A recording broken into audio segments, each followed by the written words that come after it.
The numbers don't lie. Or do they? Look around.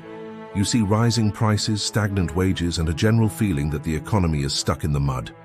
People call it a vibe session, a recession in the public mood, even if the official data says otherwise. But what if that official data, the single most important number in all of economics, the gross domestic product or GDP, is fundamentally flawed? What if the number is not just wrong, but actively being manipulated through a series of statistical tricks to make recessions literally disappear? This isn't a conspiracy theory. This is a deep dive into the arcane world of economic accounting, where a few subtle changes to a formula can create the illusion of prosperity, while the real economy is quietly hollowed out. We are going to expose the three major statistical adjustments that allow the US economy to report growth, even when the average person is falling behind, and why the official definition of a recession has become a political weapon. For decades, the rule of thumb was simple. 2 consecutive quarters of declining real GDP meant a recession. It was a clear, objective line in the sand. But in 2022, when the US economy hit that exact benchmark, the narrative immediately shifted. Suddenly, the 2-quarter rule was dismissed as an outdated relic. The talking heads on cable news and the economists in Washington insisted that the economy was fine, citing the official definition from the National Bureau of Economic Research, or NBER. The NBER defines a recession as a significant decline in economic activity that is spread across the economy and that lasts more than a few months.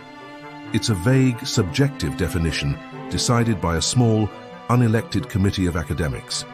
They look at a variety of factors: employment, industrial production, real income, but the ultimate decision is a judgment call. This shift from a clear, quantitative rule to a subjective, qualitative one is the first part of the trick. It gives the gatekeepers the power to simply declare that a recession isn't happening, even when all the signs point to one. But the real trick is in the GDP calculation itself. Before we dive into the numbers, hit the like button and subscribe to Mac Invests. It helps us expose more of these economic illusions and bring you the truth behind the headlines. To understand the trick, you have to understand real GDP. Nominal GDP is the total value of all goods and services produced, measured in current dollars.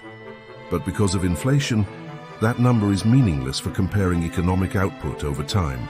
If the price of everything doubles, nominal GDP doubles, but you haven't produced anything more. So economists created real GDP, which adjusts the nominal number for inflation. This is where the statistical sleight of hand begins. The adjustment process is supposed to use a simple price index, like the consumer price index, to deflate the nominal number. But for many complex goods, the Bureau of Economic Analysis, or BEA, uses something called hedonic adjustments. The word hedonic comes from the Greek word for pleasure, and it means the BEA attempts to adjust the price of a good based on the pleasure or utility it provides to the consumer. In practice, it means they adjust for quality improvements. Imagine a car. If the price of the car goes up by 10%, but the BA decides that the new model has 10% better fuel efficiency, a better sound system, and more safety features, they might determine that the quality has increased by 25%. Under the hedonic adjustment model, that 25% increase in quality is treated as a 25% increase in production. Let's put that into a shocking perspective.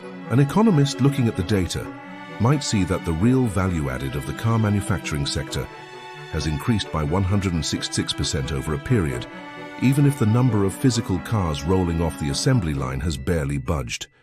The growth isn't coming from more steel, more labor, or more physical output. It's coming from a statistical assumption about the quality of the product. The GDP number is being inflated by a subjective judgment call about how much better a product is, not by how much more of it we are actually making. This is the first and perhaps most insidious trick.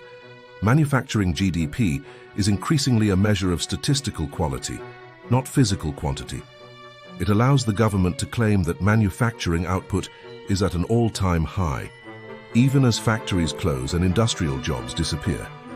The growth is in the spreadsheet, not on the factory floor. The second major trick is the inclusion of intangible assets, specifically intellectual property, or IP. In 2012, the BEA made a massive methodological change. Before 2012, spending on research and development, or R&D, was treated as an expense, a cost of doing business. After 2012, R&D was reclassified as a capital investment, like buying a new machine or building a new factory. Think about what this means. When a tech company spends billions developing a new piece of software or a new drug formula, that spending is now counted as a contribution to GDP, not a cost. This change instantly added hundreds of billions of dollars to the GDP number, creating an immediate, artificial boost to the economy. While R&D is important, this accounting change fundamentally distorts the picture.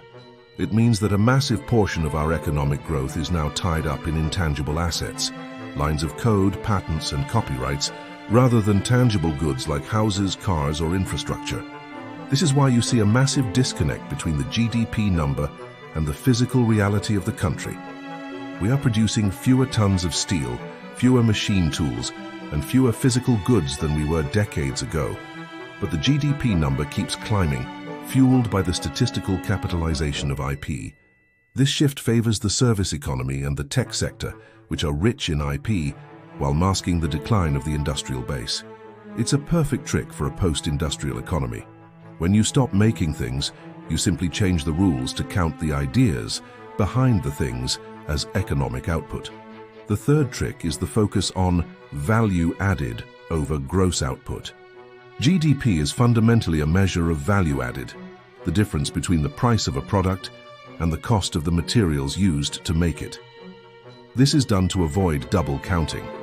However, this focus on value added can hide the hollowing out of the supply chain.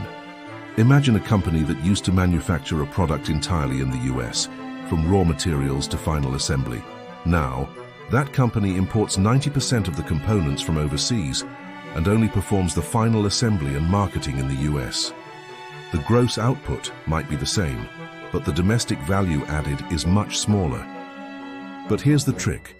The value added calculation often attributes a disproportionate amount of value to the final stages of the process: design, branding, and assembly, which are often still done domestically. So even though the US is importing the vast majority of the physical components, the GDP number is inflated by the high value assigned to the final domestic steps. This is particularly true in the tech industry. A smartphone might be assembled in the US from parts made in a dozen different countries. The physical manufacturing decline is obvious, but the GDP number remains robust because the design and marketing, the high-value, high-margin, low-labor components, are counted as domestic value added. The GDP number is telling us we are getting richer by designing things, even if we are losing the capacity to actually build them. The combination of these three tricks, the subjective NBR definition, the hedonic adjustments for quality, and the capitalization of intangible IP, creates a powerful statistical shield against the reality of a recession. It allows politicians and central bankers to maintain a narrative of economic strength, even when the underlying fundamentals are weak. But the real cost of this trick is the erosion of trust. When the official numbers tell people they are doing great, but their bank accounts, their job security, and their communities tell a different story, they stop believing the numbers. This disconnect is a recipe for political instability and economic cynicism. So what does a real recession look like when the GDP number is lying? It looks like a decline in industrial production, a rise in unemployment that is masked by people leaving the labor force, and a stagnation of real disposable income. It looks like the data the NBER claims to look at, but which is often overshadowed by the headline GDP number. The NBER's own data on industrial production and real income often shows a decline well before the GDP number turns negative. But because the GDP number is the most widely reported and politically charged statistic, it becomes the ultimate arbiter of economic reality. The GDP trick is a sophisticated form of economic gaslighting.